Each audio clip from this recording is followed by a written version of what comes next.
I'm broke the boss, I flipped the script. Super Trucker Podcast got me fully equipped. Left the noise behind, now I'm stacking green. Voyager Nation made me live the dream. Back in my days of dispatching, if I have an owner-operator who is making a big decision, making a big bad decision, that's going to lead to some very, very negative outcome. If I'm going to do what he is asking me to do, you know what, I may not see something that is suicidal. I may just skip it. You can't handle the truth. Yes. Unfortunately, sometimes that's the case because, you know, I'm the one looking for freight. I know the market. I know what's up. And just because you think it's cute and your buddy got a load out of some God's forgotten place 2 years ago for a really, really good rate, what does it have to do with today? Real questions from real owner-operators that require real answers. Here we go. All right, we got Mike here to answer to the best of his ability. So, when freight sucks, are we just handing out the leftovers to everybody, or still fighting for your team? The name of a game is always fighting for your team. I never ever been in the freight market, good, bad, or indifferent, that anybody is just looking for leftovers. If I would say the amount of dispatchers that are retiring after nervous breakdowns is severely high.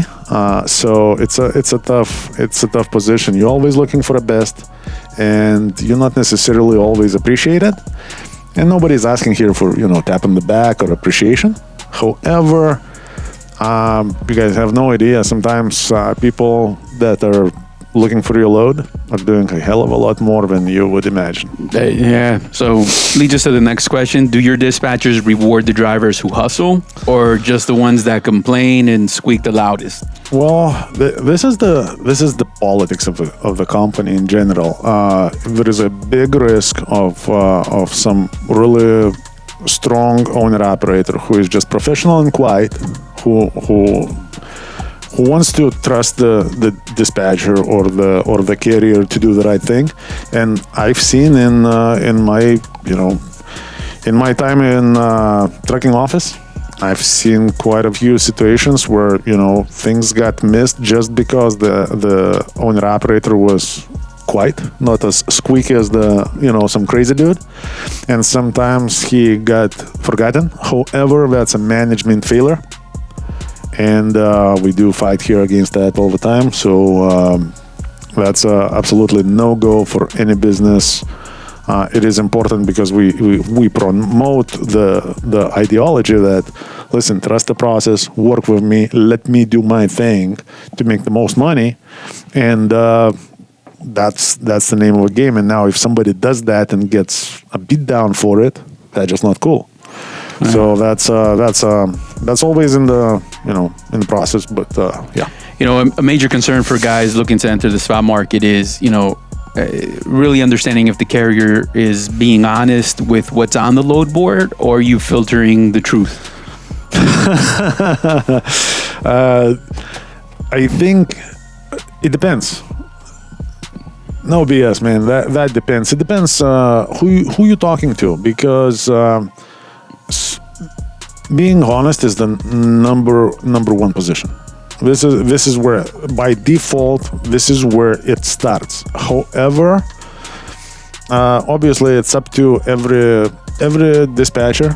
Everyone, does not however we wishes, because like bullshitting somebody is just not a good business. However, in dispatcher's way to build a relationship with an owner operator, I believe sometimes back in my days of dispatching, if I have an owner operator who is making a big decision, making a big bad decision, that's going to lead to some very, very negative outcome. If I'm going to do what he is asking me to do, you know what, I may not see something that is suicidal. I may just skip it. You can't handle the truth. Yes. Unfortunately, sometimes that's the case because, I'm the one looking for a freight. I know the market. I know what's up. And just because you think it's cute and your buddy got a load out of some God's forgotten place 2 years ago for a really, really good rate, what does it have to do with today? Right. So I carry the responsibility all the way across. That means if you're asking for something that's suicidal, I'm just not going to do it. The interesting take, because I assume a lot of people are going to automatically think that question had to do with just rates, but it's also operational. Absolutely, that's both rates and operational. That's a very big deal. Yeah. All right. I mean, so your current guys, do they currently feel like business partners? Would you say, or just trucks on a spreadsheet? It's both. I think it's mostly it's business partners, because the way the business is structured, there is no way for company to succeed without owner-operator success, and there is no way for owner-operator to succeed without company success. And I think that has pretty cool checks and balances in there that eventually gonna lead to success of both. However, if somebody is not there to do a good business, I'm not gonna lie. Yeah, if you're just here to cause headaches and be operational nightmare, you only gonna be spreadsheet material until for as long as you still make some sort of money. And at some point when the money is no longer there, or you become too much of a liability, you're not even gonna make that spreadsheet. Operators looking for the best business owner opportunity, look no further. I got all the programs that are going to make you successful. Everything to operating from 2 different fuel cards, top of the line trailers with a maintenance program that is unbeatable, to plates, insurance, you name it, we got it. All you got to do is give us a call, 863-342-5171. Learn more and get started. So that leads to the next question, right? When drivers turn down loads, is this guy getting ghosted? Is he getting supported? What's the outlook on that? It depends who's the guy. It depends what the situation is. So, for example, how many times we had a really, really good driver who's a champ, right? And then one day, just recently, Sergey. What's up, Sergey? Freaking guy has a bad day, right? And just starts rejecting every load. What are you going to do about it? In my opinion, let the dude do what he wants to do, even if it's semi-suicidal request. Right. And that's it. And tomorrow is going to be another day. However, if somebody is just kicking loads because, again, depends on the dispatcher, but the company's policy is obviously, look, what are we doing here? Are we just kicking loads back just because? Because we think it's managing. Because it's managing. Are we running off some sort of secret code that you have to reject so many loads before you accept the load? Let's just talk about me in the dispatcher's shoes for a second, right? So if I'm a dispatcher and I have a driver who is kicking back loads, before I start offering him a million gazillion loads, I'm having a conversation with him. I'm trying to figure out what is the problem. What is the problem? What is he looking for? I'm trying to understand it. I'm trying to see if I can work with those parameters and still make him money. Because if I can please him to death, but there is no money at the end of the tunnel, I'm not going to do it. Right, yeah. I'm just not going to do it. And he's going to feel ghosted, but you're just not participating in it. I'm not participating in bullshit like that. However, I say hosting in general is a no-go. Like in my book, it's a no-go. If anybody ever got hosted here, let me know. I'll take care of that, because that shouldn't be a thing. However, you got to know what you want. So if you're just saying no on the load, you got to let us know, okay, what's the plan? What are we looking for? Is that even possible? Because if you're asking me to get you a $10 a mile load from Lakeland to Chicago, one pick, one drop, bro, like, I don't know, bring a trailer back and then I'll give you a call whenever that load shows up, but it's gonna be years. So I'm just not gonna waste my time or owner-operator's time. I'm gonna tell owner-operator exactly what's about to happen. Yeah. So if you're asking for me to get you a load that does not exist, I'm not gonna bullshit you. I'm gonna tell you straight up, man, that shit don't exist. This game called trucking is an expensive. It's expensive hobby, man. It's expensive to play this game, which leads us to one of the highest costs being fuel. So if fuel spikes, how are you helping owner operators stay afloat?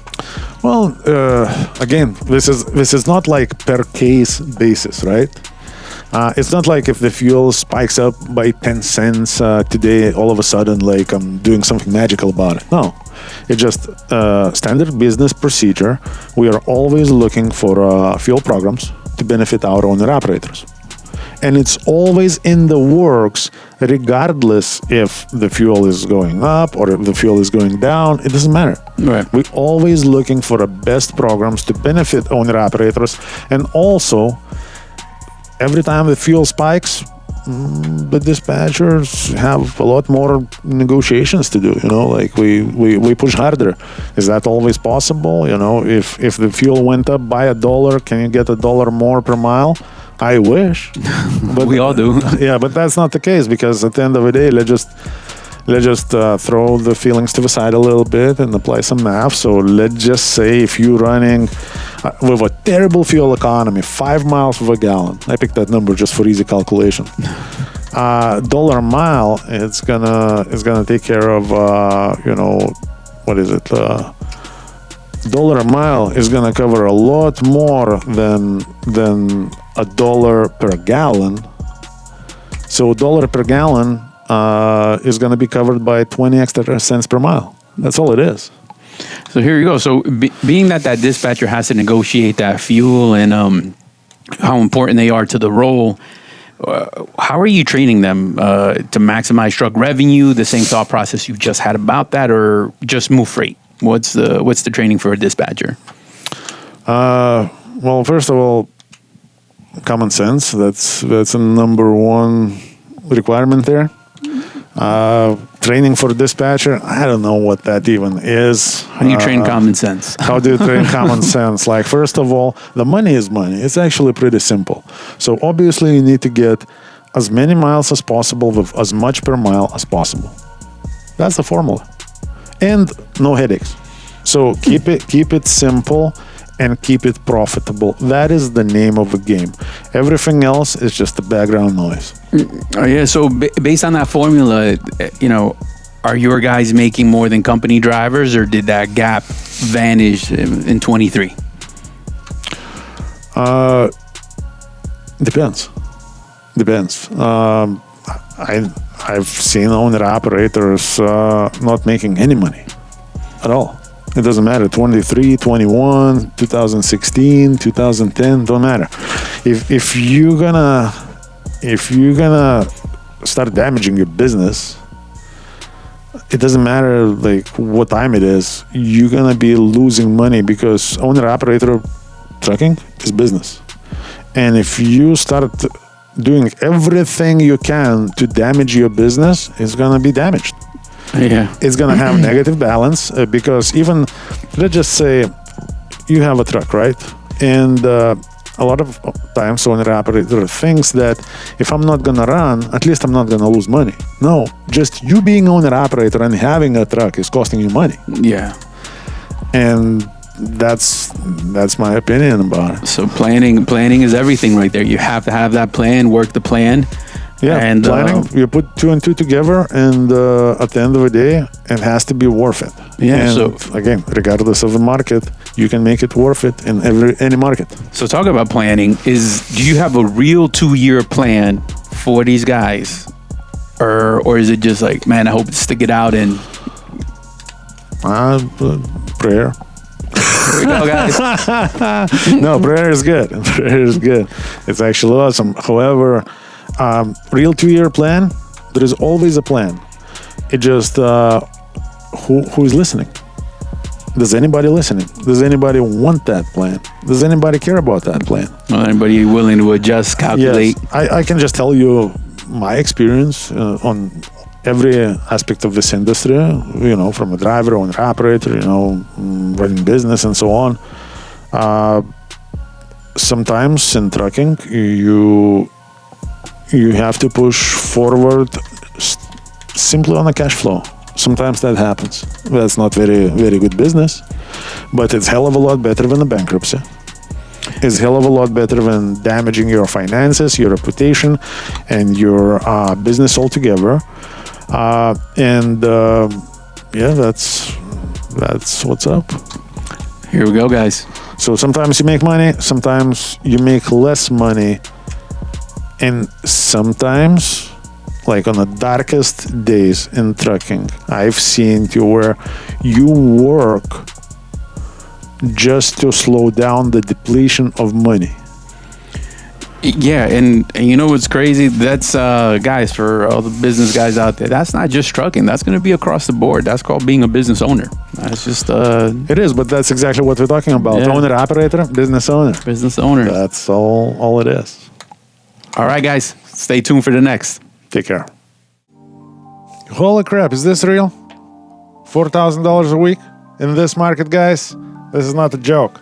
We got plenty of owner-operators in this market taking home $4,000 a week every single week. So if you're interested in something like this, we're located right here in Mulberry, Florida, just a few miles south of Lakeland. Give us a call, 863-342-5171, because $4,000 take home after all the expenses, that's nothing to laugh at.